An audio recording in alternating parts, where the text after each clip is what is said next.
Well, it's a pleasure to be in London. I don't get to speak in London very often, primarily because of parking. But I didn't realise you could park free after 6:30. It's just if you get here before 6:30, it costs you like 20 quid, you know, the congestion charge and the parking. But it's great to be here. And it was a pleasure to get the call from Nick to ask if I'd come up on the anniversary of 7/7. But if you think I'm going to speak about 7/7, then you're very much mistaken, because there's far too many experts in the room. So I'm going to really discuss the bigger agenda and also show you why the researchers of the deeper geopolitical agenda are very, very important. So we're going to try and cover a lot of ground, and it's maybe going to jump around a little bit, but bear with me because it will all come together. And I'm going to bring it to right up to date with things that are going on literally as we speak. So, as Nick said, my regular presentations now are the two shows that I put out on a Monday night live from Plymouth, from the UK Column Studios.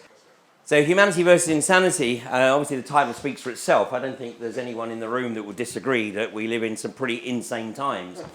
And, it's becoming very, very clear, as you see as we go through, that we are effectively governed by politicians that are ostensibly mentally ill. They are socio-psychopaths. They display all the classic traits of sociopathy. And for them to take some of the decisions they do, to make some of the statements they do, they have to be mentally ill, because they are not acting in the best interests of humanity by any stretch of the imagination. So that gives me an opportunity to cover the sort of broader issues. But as I'm sure many of you are aware, for the last 2.5 years, I've absolutely focused on trying to raise awareness of the hydraulic fracturing agenda. Obviously, 20 years in the oil industry gave me the insights that I needed. And I'm going to touch on that a little bit later, because it's inextricably interlinked with everything that is going on a broader basis. And how synchronistic, if you like, that right now, of course, Greece is very much in the news, and we're going to address that a little in brief a little bit later. But of course, it was exactly 10 years ago that another Greek got our attention. And this was George Sidasis, the driver of the bus. Yeah. And, did a bit of a disappearing act, didn't he? Yeah. He ended up in, I think, West Acton, some 7 miles away, and allegedly was there some 30 minutes after just calmly walking away from his bus. Now, there's a number of people who have made observation that, he was probably in shock, but he doesn't seem to be in too much shock there. And I've never been able to get to the bottom of this. I mean, why this guy's doing a line of coke up here on the bus, And has anybody ever managed to establish the identity of these people? No, they've never really come forward here. But allegedly, George Sidasis gets out of his cab. Of course, he's completely uninjured, and walks past the carnage, literally the carnage at the back of the bus. Somehow disappears here. And turns up some, we later discovered the timeline, about 30 minutes later in West Acton. But this is, of course, the classic outright terror, bold and brilliant. Anyone who thinks that was an accident, then, maybe I'm going to shake you from some of your delusion, but I doubt there's anybody in the room who thinks that's accidental. This, of course, is a classic signature of the rogue international terrorists who operate generally within the guise of Mossad, CIA, and MI5. In fact, somebody actually posted on Facebook today asking whether this was going to be filmed, and somebody responded and said, yep, MI5, CIA, and GCHQ will all be there filming it. They're probably here recording it somewhere. But this is their signature. They like to rub it in. They like to tell us what's going on. And this is basically them doing this to us. They're basically saying, we know there's some of you out there who know what's going on. We know that, but it's not enough.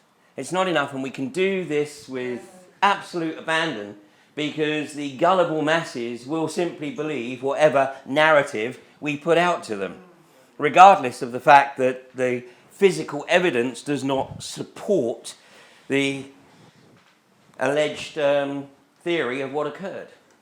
So, outright terror, bold and brilliant. Now, the beauty of 7/7 was that being almost 4 years after 9/11. Now, when 9/11 occurred, I came back to the UK. I was actually in Belize at the time. I was watching events unfold. It was 8 o'clock in the morning in Belize. I was watching it unfold on CNN, just like a lot of other people.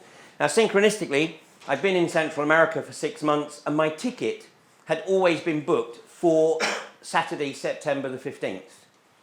So that was my flight out, and it just so happened that that was the first day on which flights were able to get back into the US. So it was actually Saturday morning, September the 15th, 2001, that I flew out of Belize City into Houston, then up to Cleveland, and it was very, very interesting watching, what was going or being put out on the news. Well, I got back to the UK and decided that I wanted to do a little bit more research into these events because, there were some things that didn't really ring true for me. And I can remember that period very well because there was probably about 24 of us around the world. I mean, the internet was still relatively in its infancy, certainly compared to what we have today. But there was about 24 of us who were sharing information around the globe about 9/11. And it wasn't until April of 2002 that I was absolutely and definitively convinced that this was not as per the official version of events.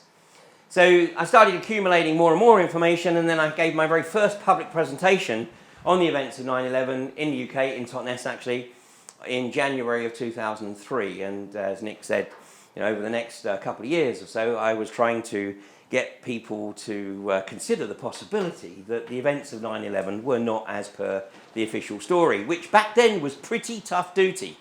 I know some of you would say it's still tough duty today, and of course it is, but back then it was really tough duty. Yeah. And to this date, I have only ever had one venue pull the plug on me for any presentation on any subject, and that was in Torrington in North Devon, where I turned up to give the presentation, and the landlord said, "You're not giving that here, mate. That's disrespectful."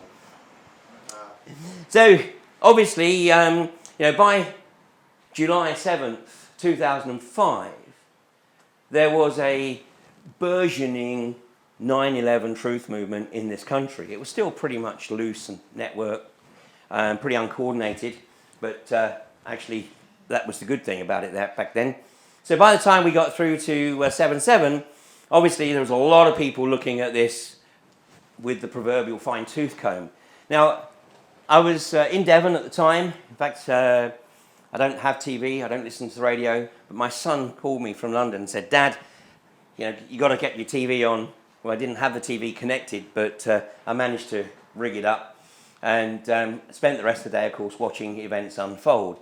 And like many of you here, I'm sure it was approximately 5:20 in the afternoon when I knew definitively that this was a false flag event. And that was when Peter Power went on to ITV and stated that, what a shock. We were carrying out an exercise this morning, and the exercise was based on bombs going off at exactly the same 3 stations where they went off this morning.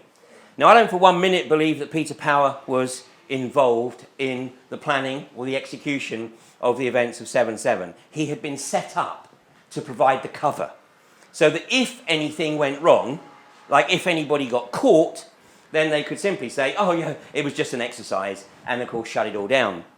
And I'm sure everyone in the room here is familiar with the academic paper written by the professor whose name escapes me for a second from Sheffield Hallam University, who Ridley Duff, thank you, that's it. Who wrote the paper on basically the observation that there is more empirical evidence to support the hypothesis that these 3 lads realised that they were basically being set up, made their way to Canary Wharf because that's where they thought the media were based, and were promptly assassinated.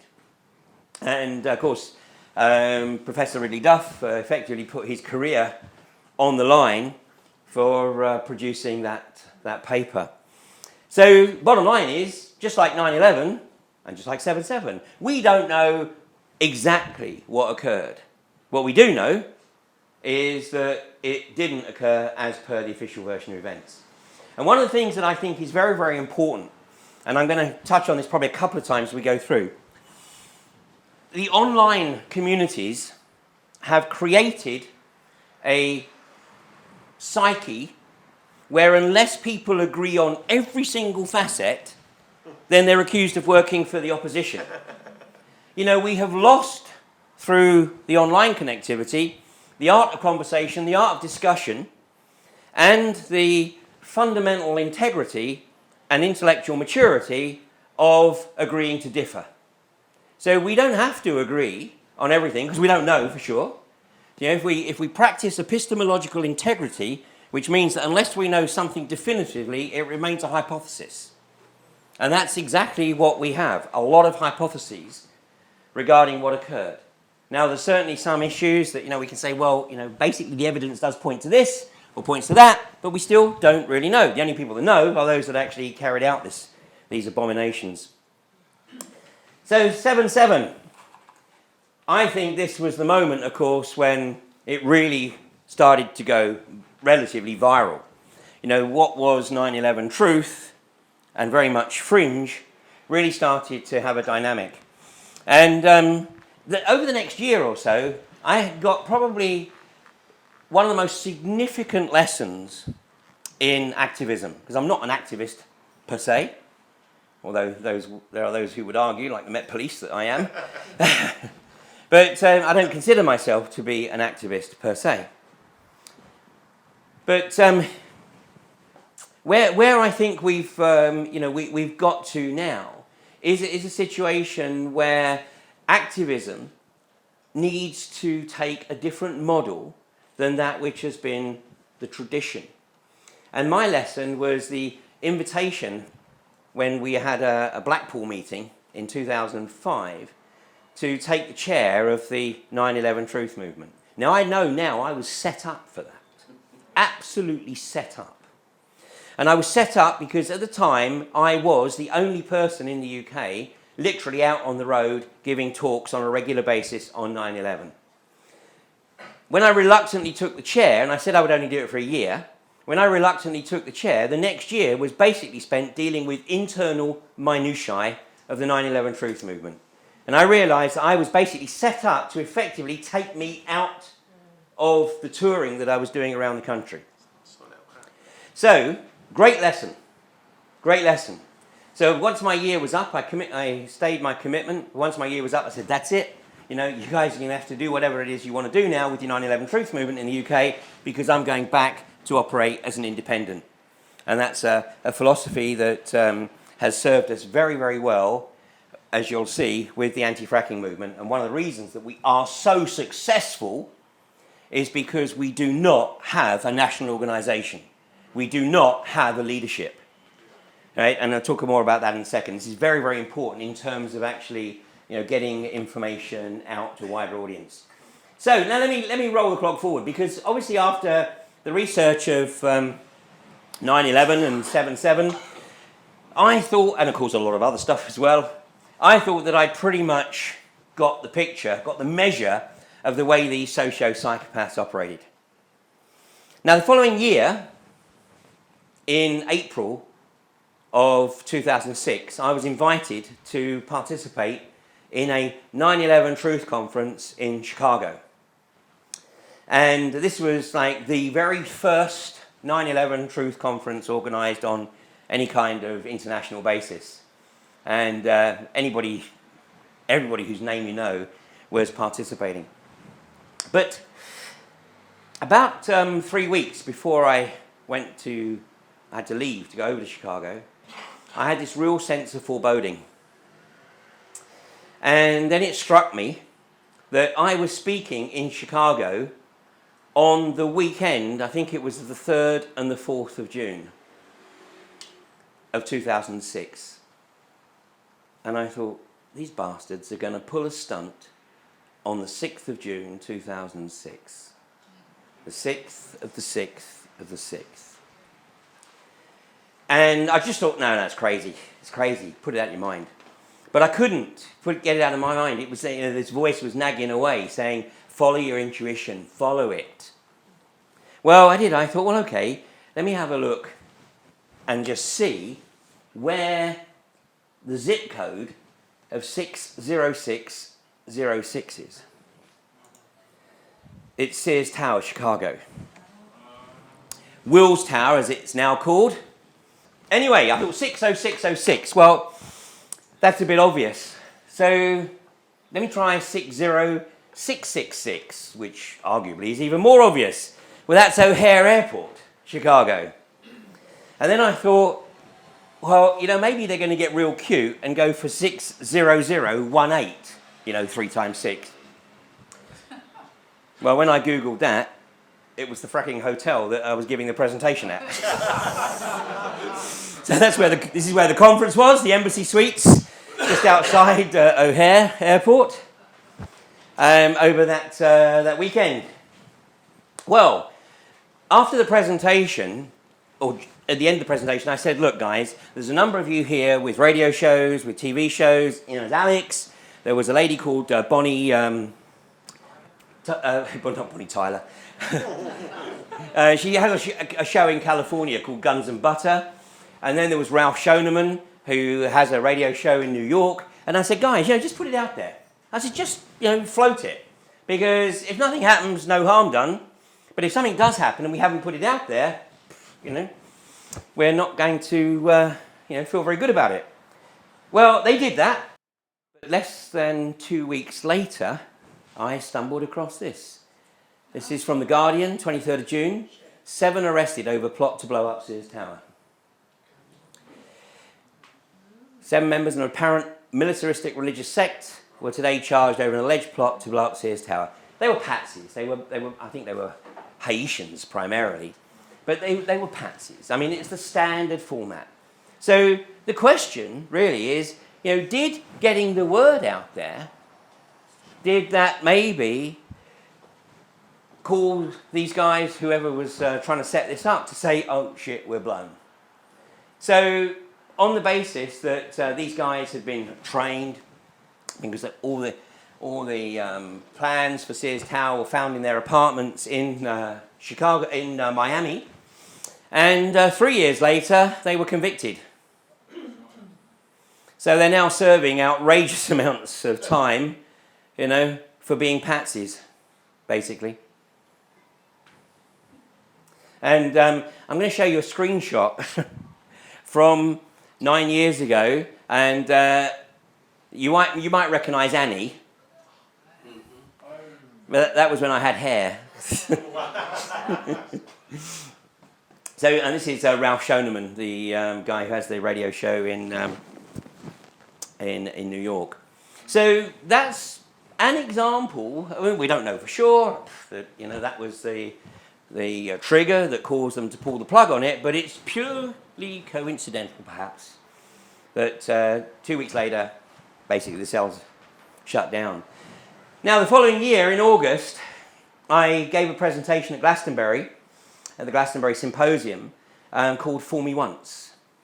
And this presentation, Fool Me Once, was about 6 weeks after the Olympic logo had been revealed. And I had been messing with this logo for a while, and it was at Glastonbury where I presented this layout of the logo. It was also at Glastonbury in 2007 where I floated the hypothesis that they were going to look to stage a massive event at the London Olympics. And I said they would literally go for broke. And I even floated the idea that they may well go the whole hog and try for the fake alien invasion. Well, there was a young lad in the audience at Glastonbury, and I didn't speak to him at Glastonbury. And this presentation triggered something within him, and he started to do a lot of research. This is a lad by the name of Rick Clay. And I think that Rick really did an amazing job in terms of getting the word out on a wider basis. And the way it happened is that in March of 2008, Henrik Palmgren had contacted me and said, would I do an interview on Red Ice Creations? And I said, yep, I'll do the Codex Alimentarius presentation. He said, well, and I'd actually like you to talk about the stuff that you presented in Glastonbury last year.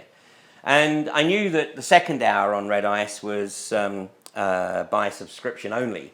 So what I said to him was, I said, look, I would actually prefer to keep the Olympic stuff to the private hour, because I'm actually trying to reach out to Middle England with my Codex Alimentarius stuff, and this might just sort of undermine it a little bit. So he agreed to that. But in the course of a Red Ice interview, Henrik's brother, Frederick, is sitting on the computer, literally doing searches on almost anything that you talk about. And of course, they came up with some of the stuff that Rick had posted. So the following week, they asked Rick if he would go on the show. And actually, Rick did 2 weeks solid. He did 2 hours first week, 2 hours second week.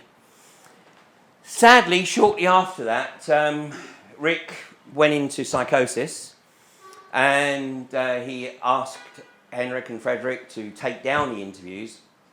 And we don't know exactly what transpired, but sadly, in August of 2008, he passed.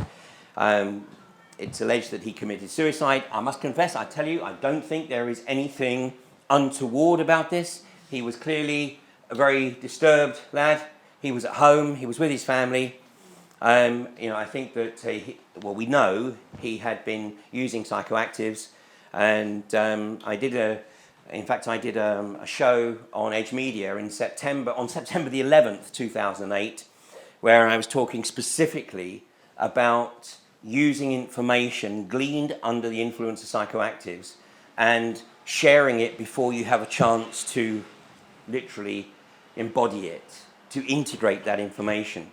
Because Rick was accessing stuff and was literally just like, it was just put out there. But I think there is a very, very strong possibility that because of the prominence that Rick achieved with that information, then if anything was being planned at the Olympics, I think they had second thoughts about it.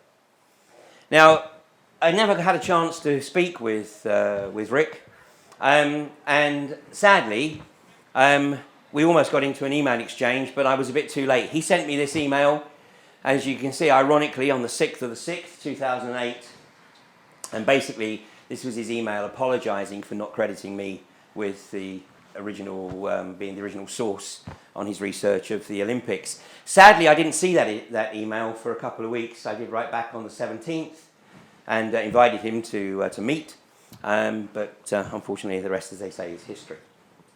Now, it wasn't just myself and Rick who considered that something significant was going to happen at the Olympics, and indeed, some of you may be aware that Javed Akhtar was actually arrested for allegedly planning to run a car bomb into the Olympic Stadium.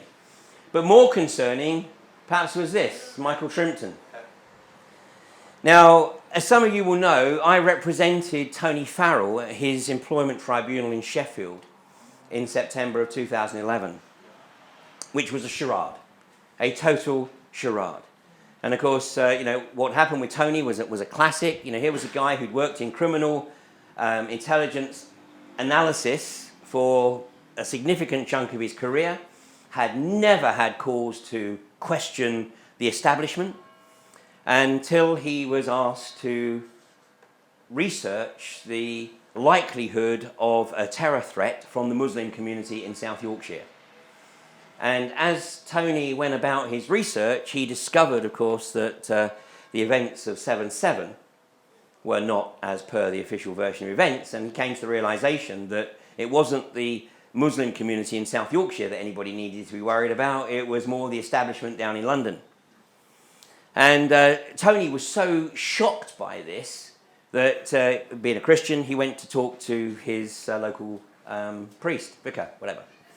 And in the course of the discussion, the priest said to him, Tony, 7/7, yeah. Have you looked at 9/11? And Tony went, no. And the priest said, well, maybe you should.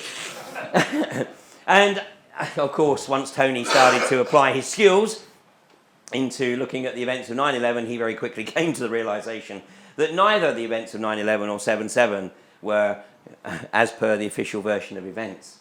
And the tribunal, where we spent 2 days effectively cross-examining the witnesses, and what was staggering was every one of the witnesses in the tribunal readily acknowledged that they hadn't read the document.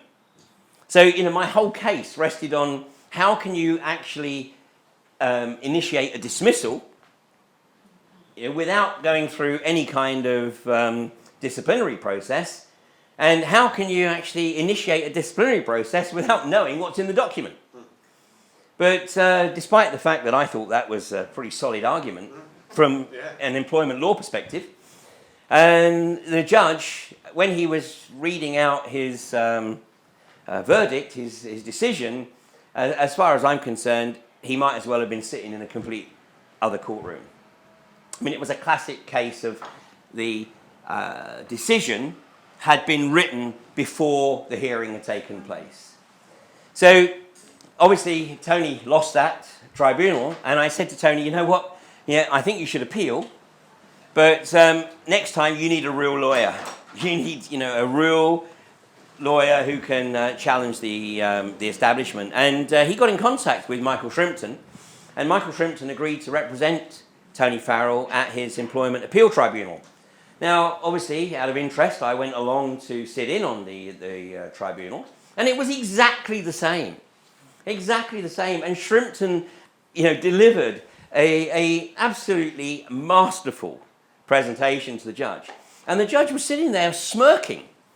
And at the end of it, he actually said, it is a pleasure to see the master at work. That was basically what he said. And then he said, we'll take a 20-minute break, and he said, and then I'll deliver my verdict. Well, we took a 20-minute break, and then he took 50 minutes to read his verdict. So how the hell did he write a 50-minute, It's the same deal. Anyway, it was in the cafe of the Employment Appeal Tribunal offices here in London that Michael Shrimpton actually shared this observation with me. So this is now early 2012. And Michael Shrimpton actually walked me through all the detail about how he believed that the Israelis were in the process of smuggling a nuclear device into London to set off in the Olympic Stadium. And, I guess that Michael was doing what he thought was the right thing. He was trying to get the establishment to recognise that what he was suggesting had some validity. But unfortunately, of course, he ended up being charged with hoaxing, basically. And I'm not sure what the ultimate outcome was. I know he had to go through psychological testing. But of course, as we're starting to... He did go to prison, did he, in the end? Okay. So, this again is the same pattern that we see. Anybody who has the audacity to challenge the establishment, and particularly if they're high profile or put their head above the parapet, then they will be dealt with, neutered in some way, shape or form. I mean, how many people know the name Claire Swinney? No? Okay. Well, Claire Swinney is a New Zealander. She lives on the North Island in a place called Horangai. And in 2006, she was trying to arrange a meeting in New Zealand of people who were starting to, this is around 2006, people were starting to realise that 9/11 wasn't what it was cracked up to be, and Claire Swinney was sectioned by the New Zealand government. Wow. And forcibly medicated.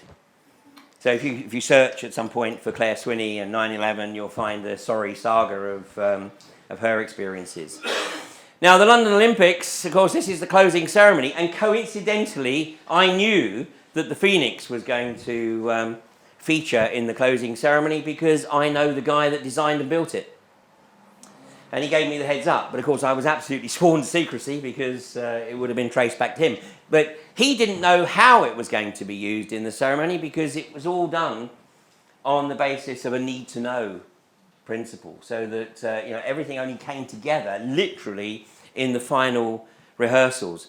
But once again, with the efforts of Rick Clay, because he really did a remarkable job in getting his information out there. I mean, in late March, early April of 2008, I mean, he was literally hitting every forum, every blog that he could find with his insights into the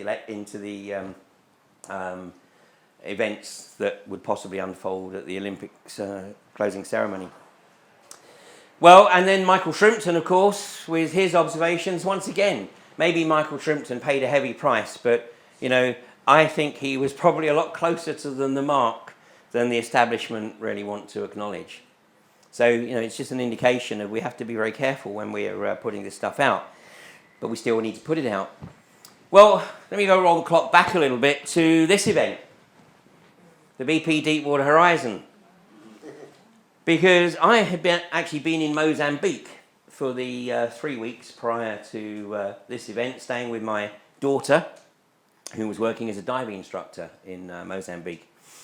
And you may remember that all of the airports in Northern Europe were shut at this time. You probably remember this because it's the clearest blue skies anyone has seen in a long time. And this was because of the ash cloud from the Icelandic volcano. So at the end of my 3 weeks, airports were still closed in Northern Europe, so I had a choice. Did I stay in Maputo in Mozambique, or did I make my way to Lisbon and then hang out in Lisbon until I could get a flight into London? Well, I took the decision to go to Lisbon. So I landed in Lisbon on the 18th of April.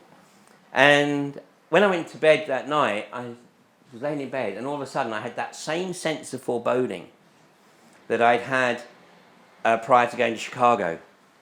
And I'm laying in bed and I'm thinking, fuck, tomorrow's the 19th of April. Now that's not rocket science. On the basis that it was the 18th of April, following day was indeed going to be the 19th of April. But of course the 19th of April is the day of sacrifice by fire. So in the occult calendar, the 19th of April is very, very significant. So let me just cast your mind back 25 years, not even. 19th of April, of course it happens to be, the 19th, 20th is the period. It happens to be Hitler's birthday, Queen's birthday. It's also the date of the Waco massacre. It's the date of the Oklahoma City bombing. It's the date of the Columbine High School massacre. And I thought, they're going to pull a stunt. They're going to pull a stunt tomorrow. So I slept on it, and when I woke up, still had the sense of foreboding. And I came back, and I really, felt driven. I had to get a newsletter out. I mean, it was almost the end of the 19th of April when I put it out. But I put it out, and I basically said, look, be very vigilant. Be aware that today is the day of sacrifice by fire. We're not out of the woods yet. There's still another day to follow in the Western Hemisphere. So I got the newsletter out there. Anyway, of course, the morning of the 20th, nothing. But then when I woke up on the morning of the 21st, switched the computer on, my email is just downloading hundreds of emails. And basically the message is, Ian, do you think what happened in the Gulf Coast is the event you were talking about? And I didn't even know what had happened in the Gulf Coast at that time, so of course I had to put the TV on, and of course then I discovered this. Well, my initial reaction was no. I spent 20 years in the oil industry, shit like this happens, unfortunately, but it does happen. So my immediate reaction was no, this is probably not the event I was talking about. But I thought when I'd made the commitment, I better take a look at it. Well, I actually gave a presentation in San Jose at another 9/11 event in mid-May of 2010. And at that conference, I was asked specifically whether I thought the BP Deepwater Horizon was a staged event. And at that conference, I said, I didn't think so. I said, I'm still missing a couple of pieces of the jigsaw, but I don't think so. A week later, I had a complete change of opinion. because I'd come across some other information, and what I discovered was that these two guys, who were the BP company men on the rig, Bob Kaluza and Donald Verdreen, this guy had been put on the rig just 3 days before the explosion. He was extremely inexperienced in deep water operations, and he had replaced the most experienced company man in the BP deep water fleet, a guy called Ronald Sepulvado. And Ronald Sepulvado still doesn't really understand why it was he was taken off the rig on that particular day and replaced by Kaluza. Well, what we now know is that this guy made some decisions that are completely inexplicable. And the core issue of this is my former company, Schlumberger, were engaged on the rig to run the cement bond log. In other words, when you open the well to production, basically there's not going to be a problem. Well, the Schlumberger guys ran the bond log at 7 a.m. in the morning of April 20th. Now, the first thing you do when you run a cement bond log is you hook up a spectroanalyzer, basically, to establish whether or not there's any vibration in the well casing. And if there is any vibration, you've got a problem. Because the reality is, if there's any vibration, it ain't going to get any better. In fact, quite the opposite, it's going to get worse. The Schlumberger guys established that there was vibration, and they turned to Kaluza and they said, there's a problem, the well's kicking, you need to shut the well down now. Now, no Schlumberger engineer makes that kind of statement lightly, because if he's wrong, he will never ever work again, because the cost of that is so enormous. He has to be right. And most don't even get the opportunity to make that call in their career. So it's something that they're trained for, in the event that it's absolutely necessary to do that. Well, the Schlumberger guy knew that this was a major problem, and Kaluza's response was, not on my watch. Now, what we know now is that Kaluza had also taken the decision to run the cement casing when he didn't have enough equipment to be able to do so. Because he didn't have the spacers that he needed, the packers that he needed to keep the well casing in the centre of the well. Because people think a well shaft is vertical. It's not. It's a gentle helix. And when you run the casing down there, the casing is looking for a vertical shaft, but there isn't one. So when you're looking to cement the casing in place, you have to have the packers in place to keep it in the centre. The Schlumberger guys were spooked, because they knew, basically, that there was only one prognosis here, and that was disaster. Didn't matter what they said to Kaluza, he wasn't having any of it. Now, part of this may have been that there was a whole bunch of senior BP personnel on the rig who were there to give a safety award to the rig because it had gone 100 days or something without any kind of incident. Calm as a bitch. Anyway, the Schlumberger guys were so spooked, they called their boss in New Orleans, and their boss, having worked the rigs, knew exactly what the issue was, and he tried to call BP. If he did manage to call them, he didn't get a lot of joy. He arranged for a helicopter to fly out to the rig, and it's a matter of public record that the two Schlumberger engineers left the rig at 11 o'clock on the morning of April the 20th, just 4 hours after they had told Kaluza that the well needed to be shut in. 10 hours and 20 minutes later, boom. The loss of 11 lives. I mounted a campaign to expose these guys. A US-based journalist, Deborah Dupre, picked up on the case and worked with me from the US. We were both targeted, and if you search for Ian Crane BP, you'll find that there's an allegation that there's a $10 million lawsuit against me. And they're very clever, because what they wanted to do was completely isolate me from the people in the US, particularly on the Gulf Coast, who were starting to question what had occurred. So they claimed that I had gone over to the US, which I didn't, but they claimed that I'd gone over to the US and was deliberately trying to disrupt the local activist community in trying to identify what had happened on the rig. They're very good. They're very, very clever. Now, the reason I leave that up there, of course, under current legislation, I could ask for that to be pulled down. But the reason I leave it up there, and a lot of other stuff, is because if I hear anybody quote that, it tells me immediately whether someone's a researcher or a repeater. And it's very useful for me to know the difference between the two. Now, this was quite possibly the greatest ecological disaster ever to befall the US. And you would think that the US government absolutely wanted to get to the bottom of what transpired. So by the end of May, I was in, I won't say no doubt, that's not true, but I was starting to come to the view that this was a staged event. On June the 30th, I came to the absolute definitive conclusion that it was a staged event. And I'm going to share a 3-minute section from a vote in the Senate. Now, the vote is whether or not the US Coast Guard, who Obama had tasked with conducting the investigation into what transpired on the BP Deepwater Horizon, and the Coast Guard wanted these people, funnily enough, to give evidence. But this guy pleaded the fifth. This guy said he was too sick. And the Schlumberger guys were spirited away. Well, just watch this last 3 minutes of this debate in the US Senate.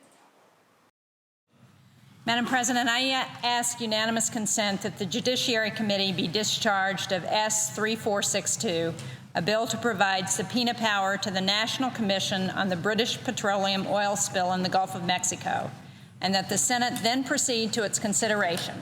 Is there objection? On behalf of other members of the Republican conference, I object. Objection is heard. Madam President? Senator from New Hampshire. Madam President, I ask unanimous consent the Senate proceed to the immediate consideration of calendar number 442 H.R. 5481, a bill to give subpoena power to the National Commission on the BP Deepwater Horizon oil spill and offshore drilling, that the bill be read a third time and passed, and the motion to consider be laid upon the table with no intervening action or debate. This is legislation that passed the House 420 to 1. Is there objection? On behalf of other members of the Republican conference, I object. The objection is heard. Madam President, The Senator from New Hampshire. I don't understand what is so objectionable. In the House, 169 Republicans voted in favor of giving the Presidential Commission subpoena power. They understand how important that is, because this commission begins their investigation in the next few weeks. This should not be a partisan issue. I don't understand why my colleagues on the other side of the aisle are turning this into a partisan issue. I find it unbelievable that after everything the people of the Gulf region have endured and that this entire country has witnessed for over 2 months now, that anyone is still standing with the oil company that caused this disaster instead of the victims who are suffering from it. I hope the American people understand that this is a clear contrast between who stands on your side and who stands on the side of special interests. How is it possible that members of this chamber find it difficult when the House of Representatives, in a near unanimous vote, could say that the subpoena powers necessary for the commission to be able to get to the bottom of what happened could pass unanimously there, save for one vote, and yet cannot even proceed here? Cannot even proceed here. This isn't rocket science. It's common sense to most Americans. We need to fully learn the lessons of this disaster with a thorough investigation, not protect oil companies from having their negligence exposed.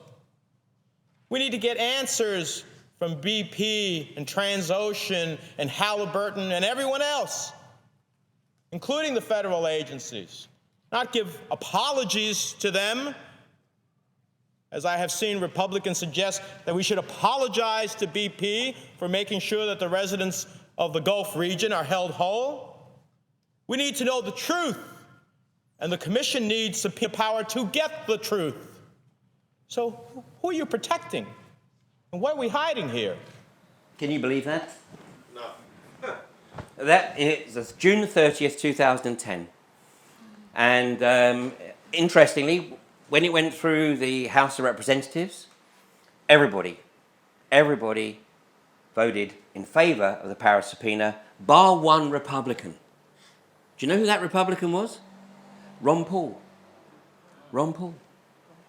And he justified it on the basis of he's completely against any kind of centralised government and felt that the decision-making process should be left to the Gulf region. But anyway, in the scheme of things, of course, his vote didn't matter, but it then goes to the Senate, and what you saw there was the final stages of the final reading in the Senate, and effectively it being shut down. So the Gulf Coast Commission never had any teeth. So I and Deborah Dupre and a number of others have been working as much as possible to try to keep the focus on these guys. Because, of course, the way the corporations work is let's get the corporate logo around them to protect them. The corporate logo doesn't want you targeting individuals. Because if you target the individual and the individual is found to be negligent, then, of course, the company is negligent. And we maintained that campaign for as long as we possibly could. But in March of this year, all charges were dropped against these two guys. They had been indicted on 11 counts of manslaughter and 11 counts of seaman's manslaughter, because obviously it was a floating rig, so it's effectively a ship as well. But what happened, of course, was that BP and the establishment simply kept kicking the can down the road until you get to almost 5 years and everyone's forgotten about it.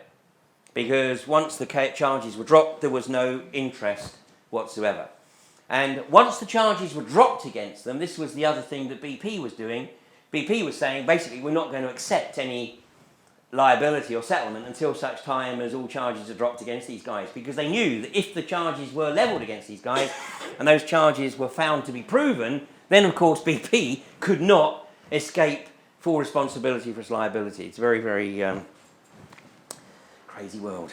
Socio-psychopathic global corporatists. Okay, we're going to take a break in about 10, 15 minutes or so. So let's bring some things more up to date.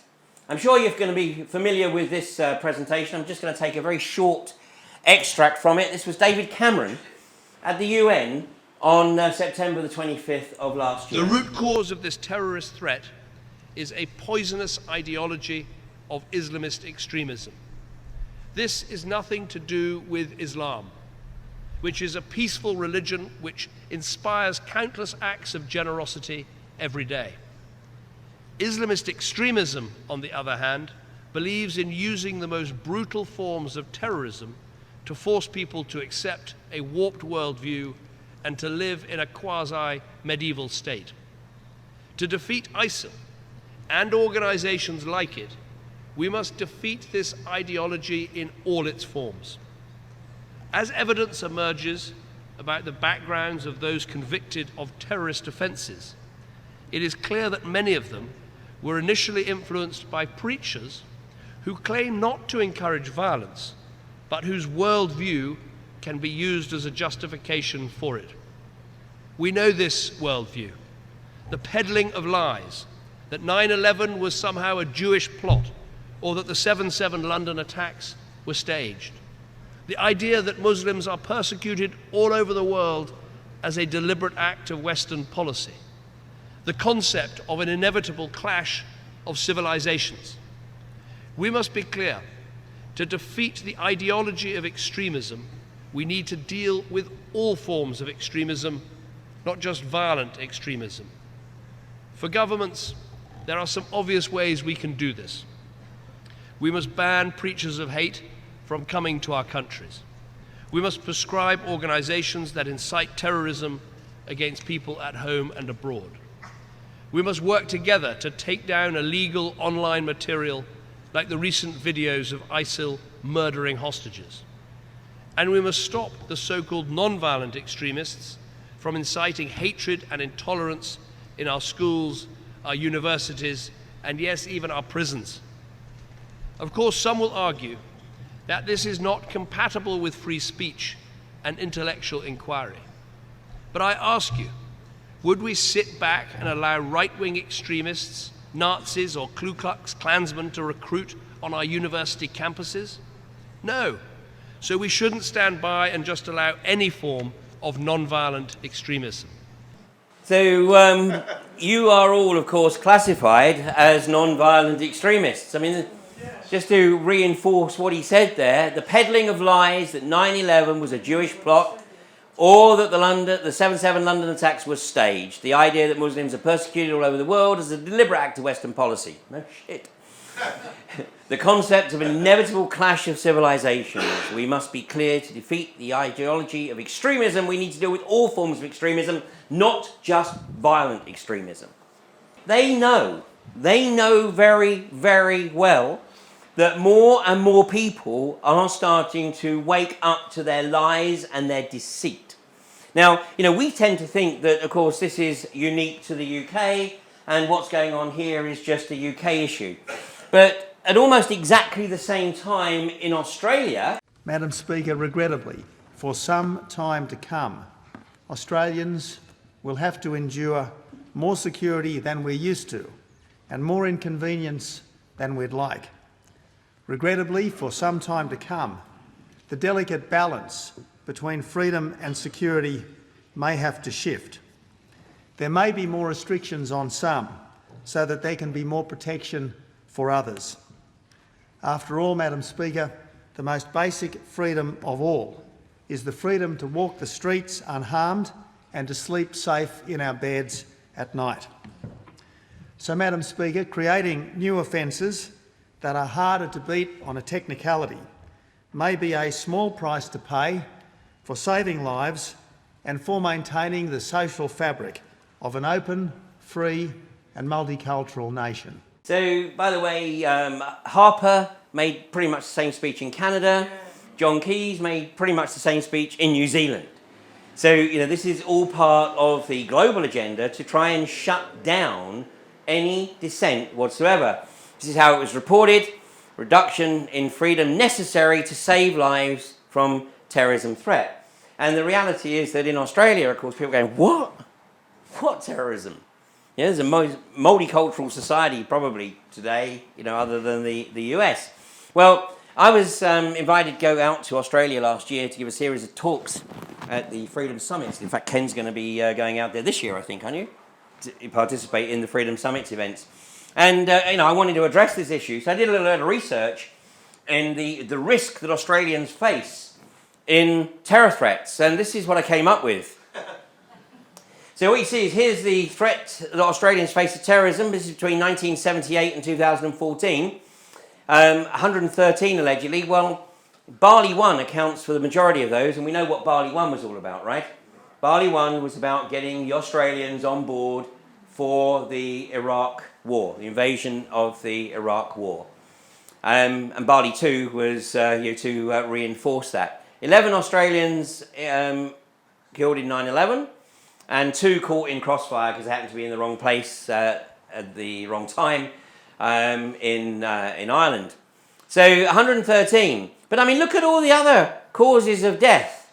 I mean, suicide in Australia, and this is rising at a phenomenal rate in Australia right now. And this, by the way, doesn't include the Aborigines, the indigenous population. This is the Westerners. And the level of unemployment, the austerity that's being applied in Australia, it's the same as everywhere else. More homelessness in Sydney when I was there last year than I'd ever seen before. But I mean, look at all the other causes, like you'd expect to see: car accidents, homicide. Falling out of bed, though. Falling out of bed, 417. Falls off ladders, 230. Falling off chairs, 198. So I didn't hear Tony Abbott give a speech basically outlawing beds, tables or chairs. Well, then you see the suicide rate go up. Come home from work and you've got no fucking bed, table or chairs, might as well top yourself. I mean, this is the absurdity. This is the absurdity of what we're facing here. Anyway, during the course of my presentations on the Freedom Summits tour, I said, based on what Tony Abbott had presented in the Australian Parliament, I said, I think you guys better start preparing yourself for something to transpire on Australian streets. Well, we didn't have to wait too long, did we? And again, I mean, just like every other false flag event, the anomalies are glaring. And fortunately, of course, there are people that are all over it. And they literally just have to keep blagging.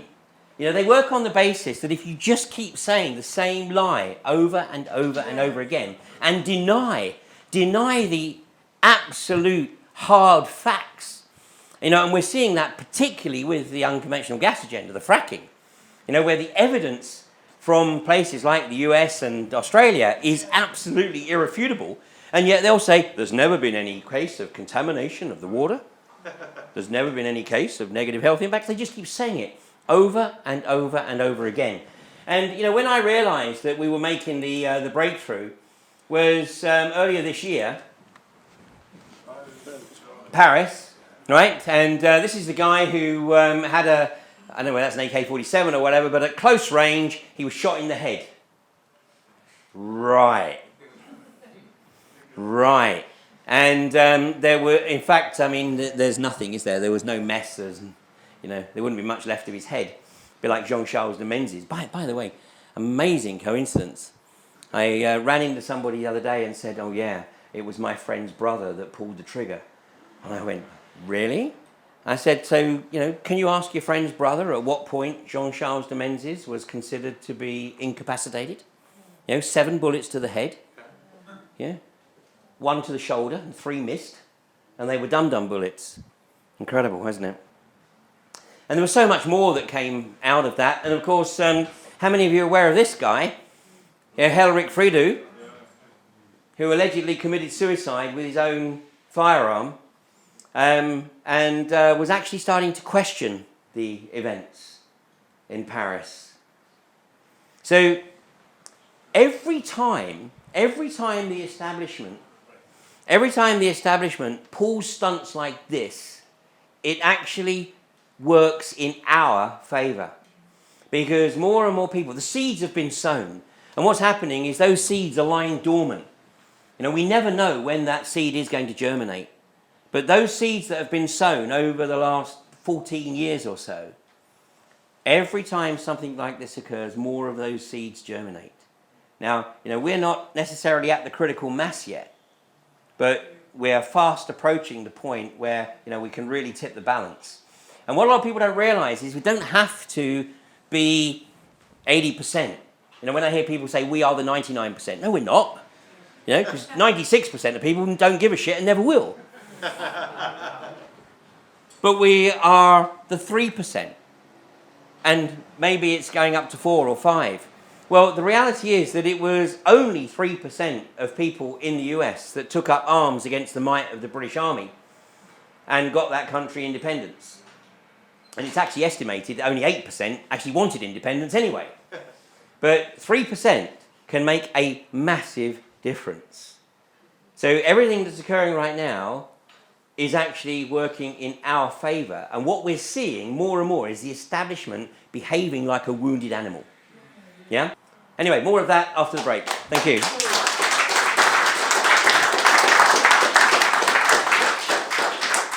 I got to tell you that, you know, 2 years ago, if anybody, or even 2 years ago, if anybody had said to me, you know, Ian, first of all, you know, you're not going to be living in a normal house. Your primary residence is going to be a caravan. And wherever you go around the country, the police forces are going to know you by the first name. I would have gone, get out of here. Sadly, that's the reality. Because one of the things, of course, that you know, one has to realise very quickly is that if you're going to challenge the corporations, you have to have nothing. Because the corporations work on the principle that most people are constrained by the bondage of their assets. In other words, you will not challenge the corporations because you will not, and they know it, put everything that you have worked hard for at risk against the corporations. So the only way to challenge them is to have nothing. So right now, I only have £34,511.25 hanging over my head in court costs. But good luck with that, guys, because... It'll be worse with TTIP, won't it? Yeah? So... you know, all my computers are owned by UK Column. My caravan is owned by somebody else, you know. So what have they got? It's the only way you can do it. And they know it. But what's happening is that more and more people are starting to actually step up to the plate and challenge these sociopaths. And they know it. But as I said earlier, they are a wounded animal. They are a wounded animal, and we have to understand that they're going to behave like a wounded animal. And the normal rules don't necessarily apply. Now, that doesn't mean to say that we have to lower our standards. It just means that we have to work harder at sowing those seeds. And as I was saying earlier, sowing those seeds is so important because you never, ever know when those seeds are going to germinate. And before the election, I was doing a series of talks around the country called Apathy Kills. And I was trying to get people to understand that by not voting, that's exactly what the establishment wants you not to do. Because the establishment knows that if you are capable of independent critical thought, you are most unlikely to vote for an establishment party. So they would rather you didn't vote at all. So just to put it in perspective for you, 10.4 million people didn't vote in the last election, and the Tories got in with 10.1 million votes. So if everybody who didn't vote had voted for the same party, one that doesn't exist yet, then they would have formed a government. But there's another way to do that. Consider the possibility, if 350 independents got elected to Parliament, the independents, provided they can actually establish some cohesion, but the independents would be the largest party and then would have the opportunity to form a government. Who knows what's going to happen? We are now moving into uncharted territory. And actually what's happening in Greece right now is, again, a gift for us. Because 10 years ago, if you raised the subject of fractional reserve banking, people's eyes would just roll back into the top of their head. Fractional reserve banking?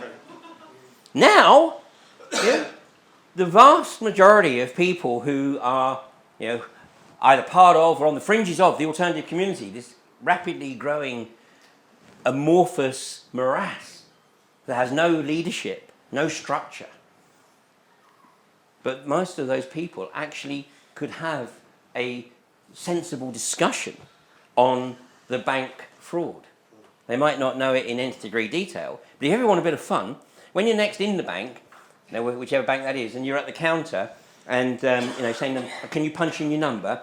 Oh yeah, and by the way, can you just give me a quick rundown on fractional reserve banking? I'll get the manager. Well, that's always fun as well, because the manager has no clue either. Because, of course, if these people did actually have any knowledge of fractional reserve banking, they wouldn't work in the banks because they'd realise they were perpetrating a fraud. People have to come to their own realisation. It's only when it becomes their truth that it becomes the truth for them. Yeah. So it has to be nurtured, not forced. Well, the establishment are doing stuff right now that we would consider to be completely insane. And I'm just going to share one observation with you. It's not directly linked to fracking, but it's not unconnected. This is a document that the British government published exactly 1 year ago, implementing geological disposal. This is a document that spells out the British government's game plan to turn the UK into a toxic nuclear waste dump. Now, that's out there for everyone to see, and of course, this version of democracy works on the basis that once you've put your X in the box, it doesn't really matter anyway, because they've got postal votes in the back room they can bring out if their candidate isn't looking as though it's going to get into the lead. But what they're doing with this is literally putting it out there on the basis that no one's going to take any interest. And this form of democracy works on the principle of non-participation. Non-participation. Now MPs, local councillors are starting to be subjected to scrutiny. And what you saw happen in Preston last week in Lancashire County Council was actually the result of massive scrutiny. That was the decision taken by Lancashire County Council to reject Quadrilla's application to drill and frack 2 wells on the Fylde, where the British government thought it was all done and dusted. But the councillors, instead of just waving it through like they probably would have done any other application, They knew that there was such enormous focus on them and such phenomenal level of awareness about this industry within the community, they better start taking an interest. This is one they don't want anybody to take a look at. So, anybody tell me what happened on March 25th this year at 8 o'clock in the evening in Parliament? They released this thing, didn't they? They issued this thing, I guess. No, that was a year ago. This has been available for a year ago. But it's not unrelated to this, so, you know, as a good effort. The March 25th was the day of the budget. So, of course, all eyes were on the budget. So the media the following day was full of, you know, how much people are going to save on tax or whatever. But at 8 o'clock in the evening, there was a vote in Parliament, and the vote was passed by 277 to 33. 277 to 33.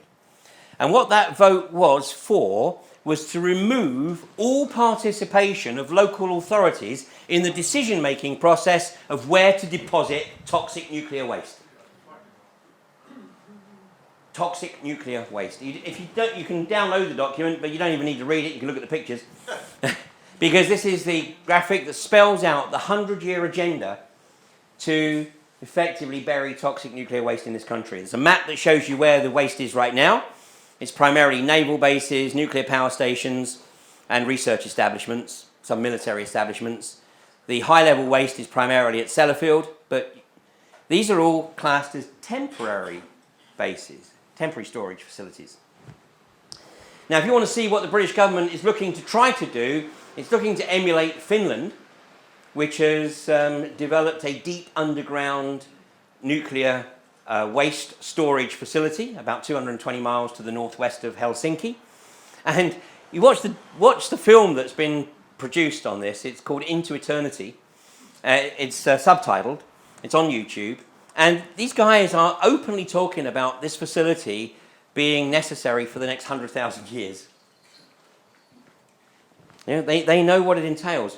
But anyway, if anybody's in any doubt about the fact that your elected representatives are not looking after your best interests, that for me is prima facie evidence. And it's not the only thing, but it's a very significant one. And it's an agenda that we absolutely have to watch what's occurring with it, because these socio-psychopaths are determined to milk whatever they can on behalf of their puppeteers, the global corporatists. Okay, now I'm going to change tack a little bit here, because this is all part of, again, this fear agenda that's being created. And I just want you to watch this short trailer from a film that will never be released.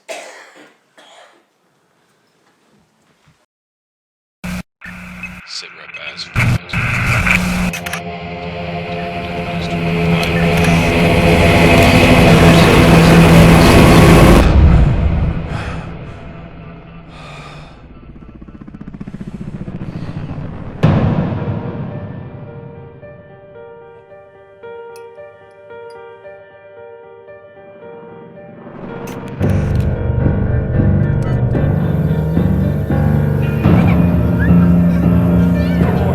Set fire on my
night I dreamt about how things were. Not just the end of every enemy of the state! And then I woke up here.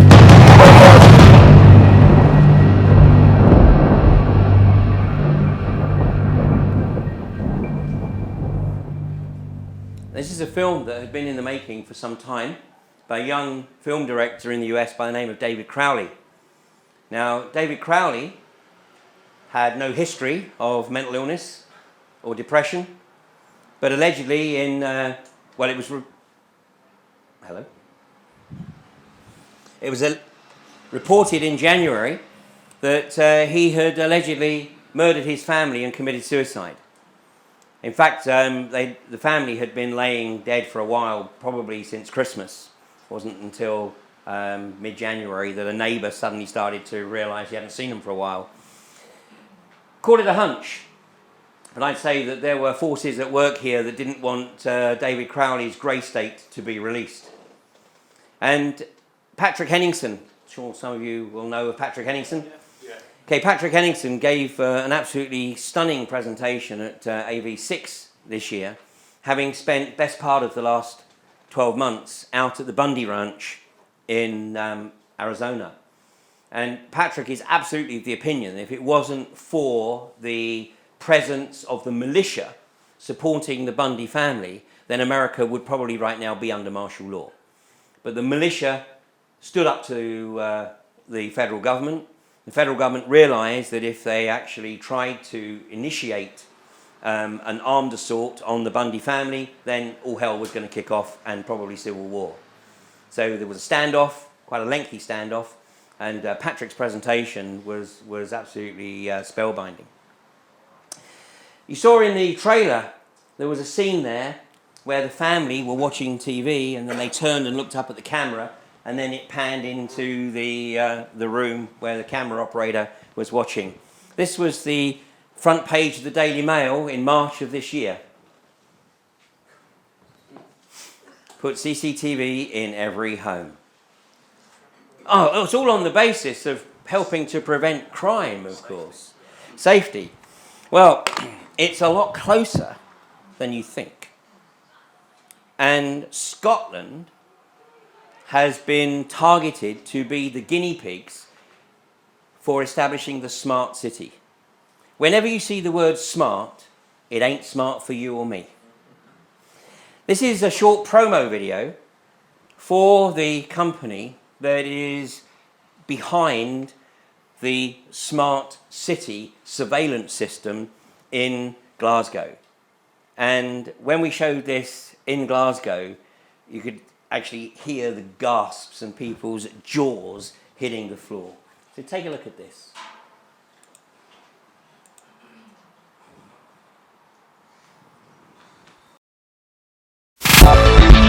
Glasgow is Scotland's biggest city. It's got a population of 600,000 people. It has the most tourism. It's also the host of the Commonwealth Games and is now recognised internationally and across Europe as a go-to destination. Community Safety Glasgow was established to tackle crime and antisocial behaviour, and we always focus very strongly on the use of technology and how technology could improve public protection. With the right partner, and we believe NICE is the right partner for us, we could develop systems and functionality that would transform how we operate within the city.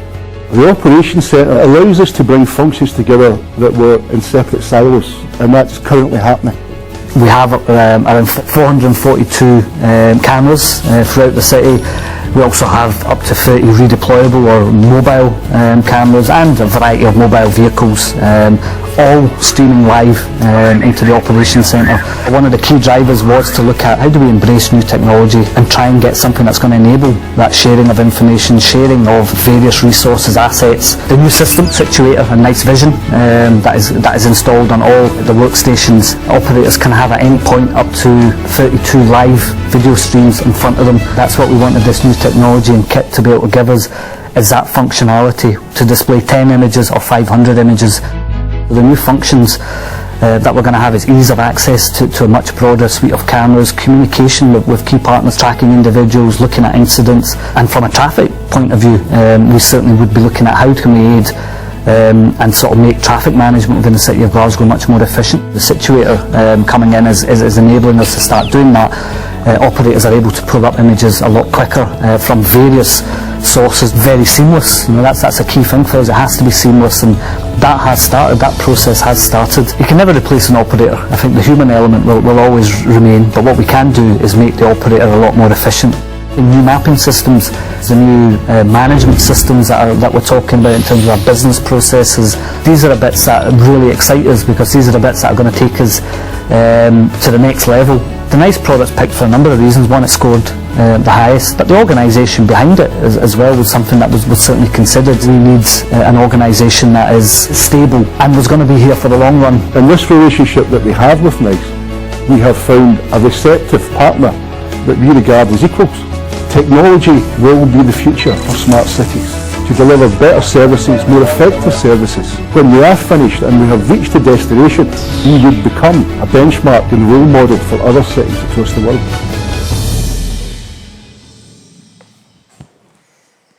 Just how gullible can you be? You notice, I mean, they pretty much said they're using it for tracking individuals.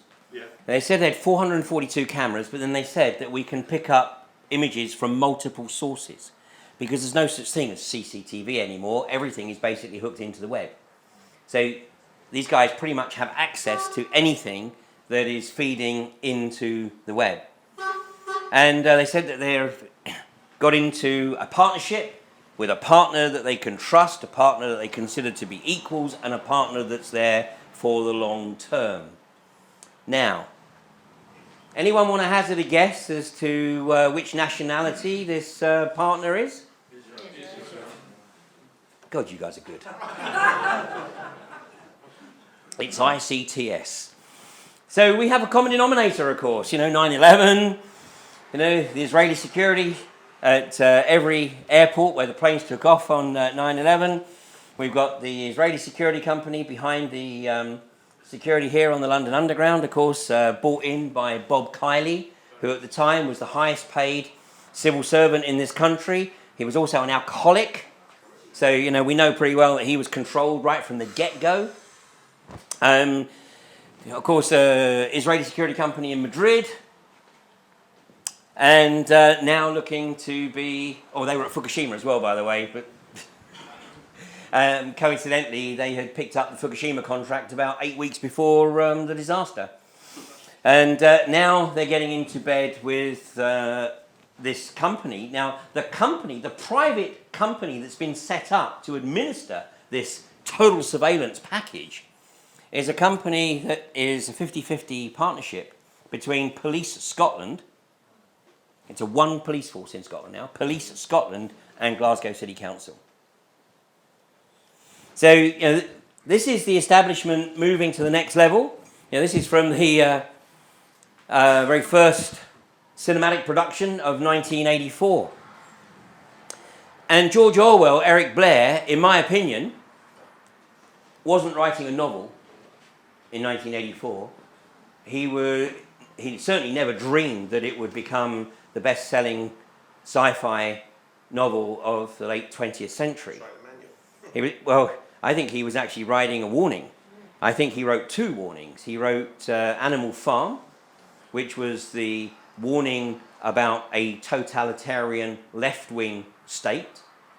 And 1984 was the warning about a totalitarian right-wing state. And his influences, obviously, for Animal Farm were clearly the works of Marx and Engels.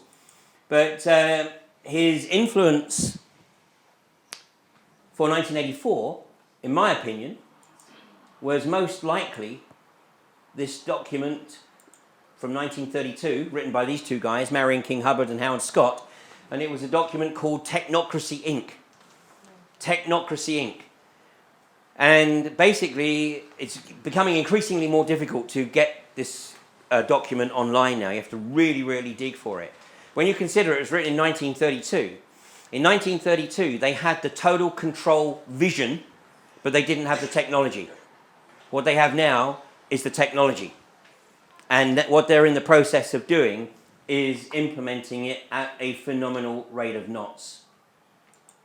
So I would encourage you to try and dig that out. This is the guy who has become the champion for technocracy, Zbigniew Brzezinski. This is the book. Again, it's also becoming increasingly difficult to get hold of, Between Two Ages, America's Role in the Technotronic Era. It's basically an updated version of Technocracy. He wrote this in 1969, published in 1970. And I'm just going to share with you a couple of Brzezinski's quotes from the book. No matter how deeply disturbing the thought of using the environment to manipulate behaviour for national advantage to some, the technology permitting such use will very probably develop within the next few decades. Using the environment to manipulate behaviour, like fluoride in the water. And now the proposition to put lithium in the water. Lithium, of course, is a core ingredient of SSRIs, selective serotonin reuptake inhibitors, otherwise known as antidepressants. It's certainly being proposed in Ireland. It's the mass medication of the masses. He goes on to say, more directly linked to the impact of technology, it involves the gradual appearance of a more controlled and directed society. Bear in mind, he's writing this in 1969, but he's paraphrasing what had been written previously in 1932. Such a society would be dominated by an elite whose claim to political power would rest on allegedly superior scientific know-how, unhindered by the restraints of traditional liberal values. Just let that sink in. Unhindered by the restraints of traditional liberal values. In other words, there are no rules, whatever it takes. This elite would not hesitate to achieve its political ends by using the latest modern techniques for influencing public behaviour and keeping society under close surveillance and control. You know, there is a misnomer that is used within the alternative community, because I keep hearing people refer to these socio-psychopaths as the elite. They're not the elite. They are literally the scum. I mean, they're not even something worth scraping off your shoe. Scum always rise. Yeah. So they are not the elite. So let's actually put something in perspective here. You know, they have control of the monetary system right now. Why? Because we have allowed them to take control. They have all the toys that they need. They have access to the technology and all the toys that they need to suppress any uprising. But as I said earlier, you know, people say we are the 99%. No, we're not. Let's get away from that. We are not the 99%. We are pushing towards that 3%. But you know what the reality is? They regard that 3% as the elite. Because they know that 3%, if they really get their act together, can bring about massive societal change without the financial system and without having all the toys and the weaponry. And they don't know how to deal with this. You know, Zbigniew Brzezinski a few years ago said the biggest obstacle to establishing the one world government is the rapid political and spiritual awakening of the masses. The political awakening, the understanding of the machination, the understanding of the financial system, the understanding of the fraud of admiralty law. As more and more people start to realise that basically these constraints can be shrugged off, you just got to have the balls to do it. But they want to keep people shackled. And they know the easiest way to keep people shackled is through debt. And that applies to the individual, it applies to the corporation, and it applies to the nation state. And that's why what happens in Greece over the next few days, literally, is going to be absolutely seminal. To be honest, either way now, I think, is still going to work in our favour. Because if they do the right thing, which is to close the financial borders and issue drachma, then that's at least going to get people talking about how they were able to do that. And if they're able to do it, how come Ireland isn't able to do it? Spain, Portugal, Italy, and so on. And if they don't do it, and they end up renegotiating, then basically what the Greeks have had to endure as austerity over the last few years will seem like a picnic compared to what's coming. So, which of course, once again, would force more and more people to actually start to take an interest in what's occurring. So, the way in which we do this, the way in which it's unfolding, is to move away from the controlled opposition of national hierarchical organisations. Because they're easy to control. They're just an irritant. And they're a societal safety valve. What the establishment doesn't know how to deal with is community groups, loose-knit community groups, sharing information, educating each other, and getting focused on issues that really impact on them and will impact on their offspring. That's why, in many ways, the unconventional gas agenda, the fracking agenda, is an absolute gift. It's a tremendous gift. You know, if the targets were just Blackpool and Balcombe, then it wouldn't have been the gift. But because 64% of this country is potentially going to be targeted for unconventional gas exploitation, and that means that potentially 40 million people in this country will be living within 1 mile of a gas well.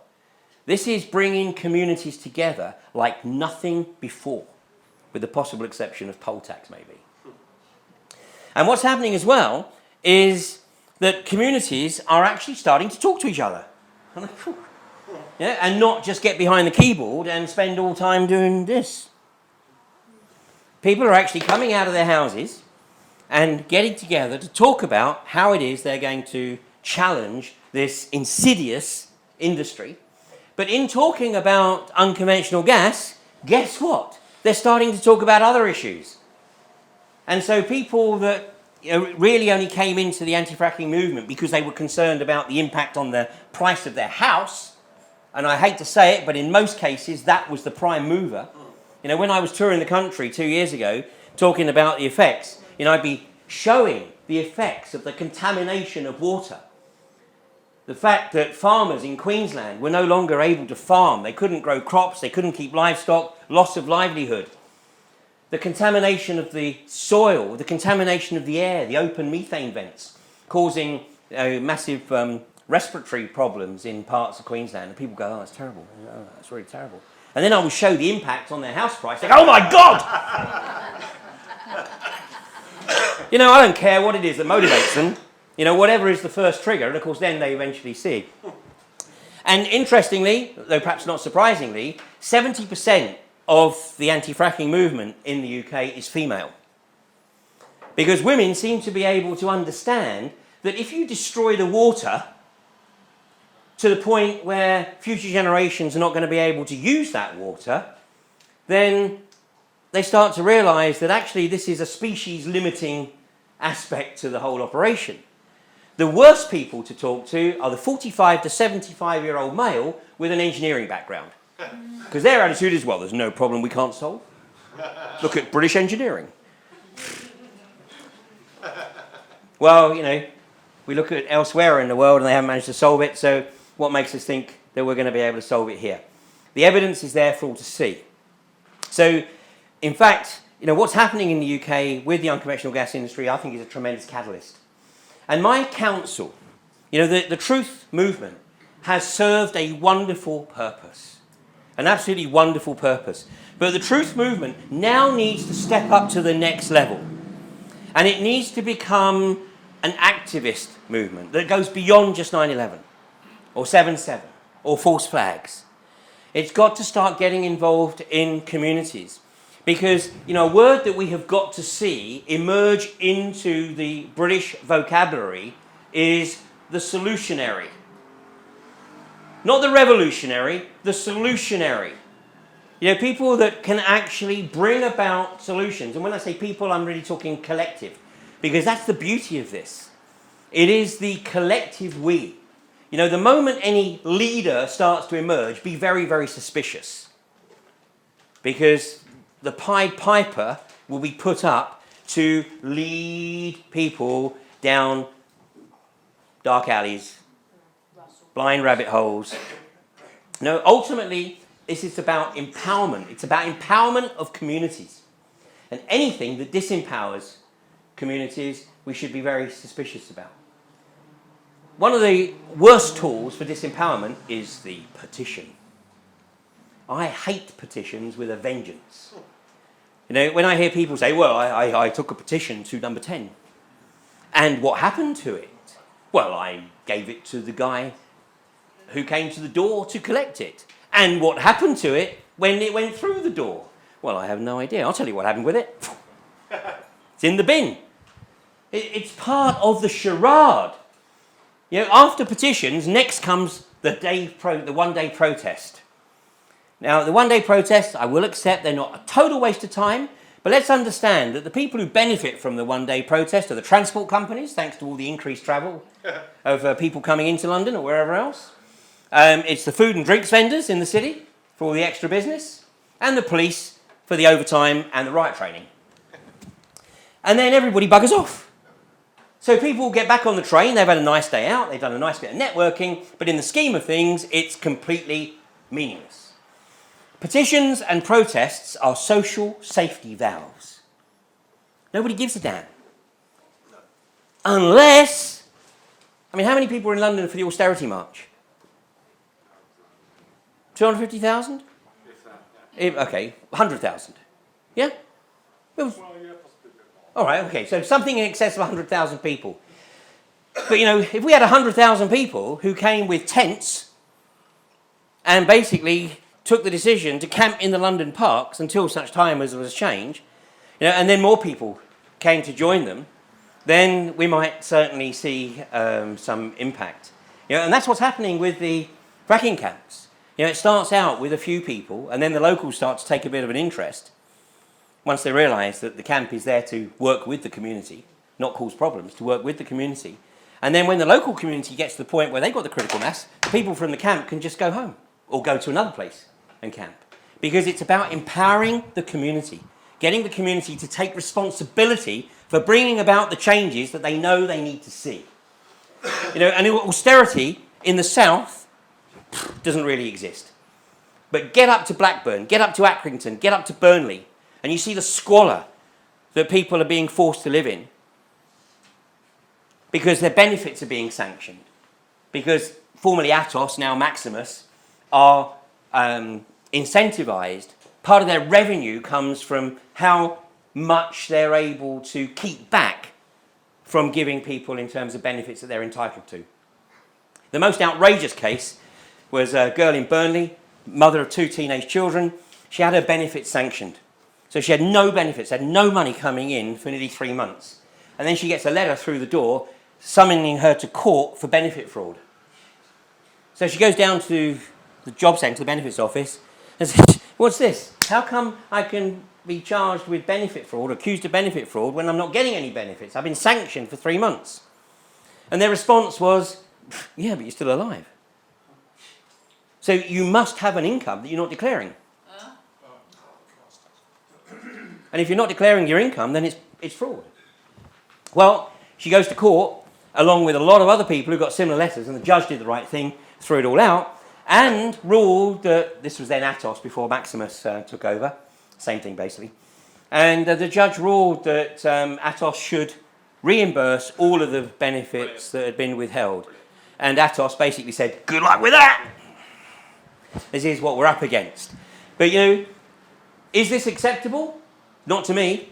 Not to me. I'm not seeing it every day. So when I'm in the southwest, I'm in a nice little field with my caravan. It's lovely. My caravan is perfect for me. It's all I need.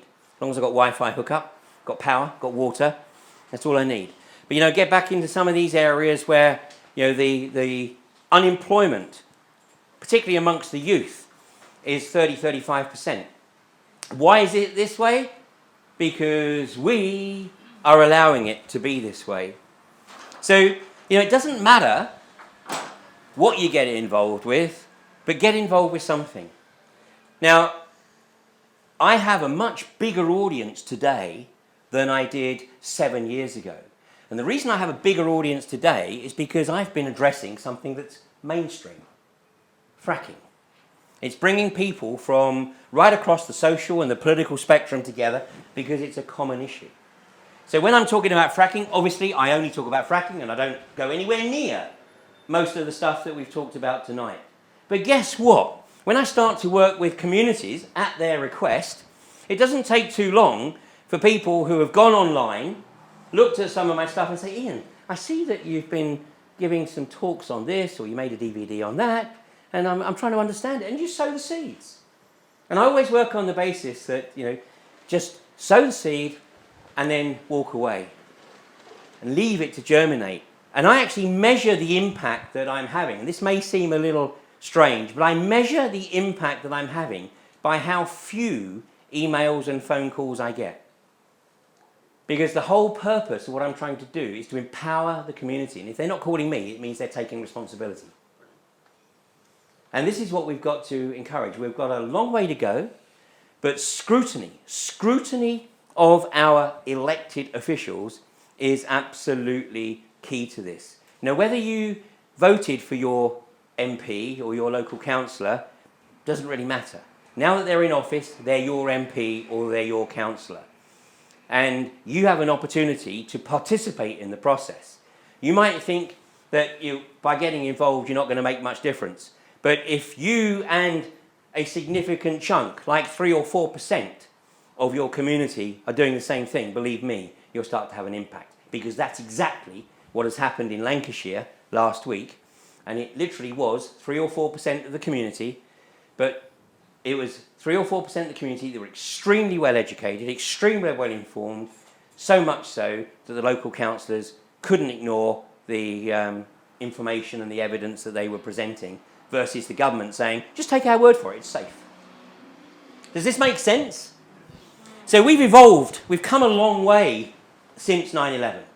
Because before 9/11, I think that with very, very few exceptions, for most people, life was pretty rosy, to one degree or another. But what we're seeing now is the socio-psychopathic agenda being ramped up. And either we, the collective we, address it, and when I say address it, well, I think we've got 5 years. I think if we haven't brought about significant social change by 2020, we've got a real problem. And we may be condemning future generations to unimaginable misery. And don't think for one moment that these socio-psychopaths won't do it. The only thing that's stopping them from doing it right now is that they know they're walking a tightrope. They're on a knife edge. Brzezinski made that clear a few years ago, and it's the same right across the world. So it's great that you've kept this group going for 8 years, 9 years now. It's fantastic. And of course, it's an issue that we've still got to keep raising awareness of, because it is seminal in terms of this globalist agenda, the global hegemony. At the beginning that they tried to close us down, but if they do, we just reform, because the purpose, my purpose anyway, is to enable the individuals rather than to organise central campaigns. But now, if my counsel would be, it's time to look for ways to go into the community. So that 9/11 isn't necessarily the driver in terms of going into the community. It's something that is important to that community. I mean, one of the areas that's under attack from the unconventional gas industry is Misson Springs in South Yorkshire. It's a village with probably about 200 properties. And even 200 properties, they were struggling to really get everybody to understand the magnitude of the threat. But then they formed not an anti-fracking group, but a community action group. And the community action group now addresses the desire to build another housing development on the edge of the village, a superstore between Misson and Bawtry, and the unconventional gas industry. And so some people come into the group because of the housing, some people come into the group because of the superstore, but what's happening is that it's bringing the community together. And once the community's together, then you can start sowing seeds on the other stuff. It's like my friend in East Yorkshire who's never, ever questioned the establishment until he saw that photograph from Paris and the Charlie Hebdo events when he said there's no way. So, keep sowing the seeds. So anyway, I think we're about out of time. So thanks very much for inviting me to London. It's a pleasure to spend the evening with you.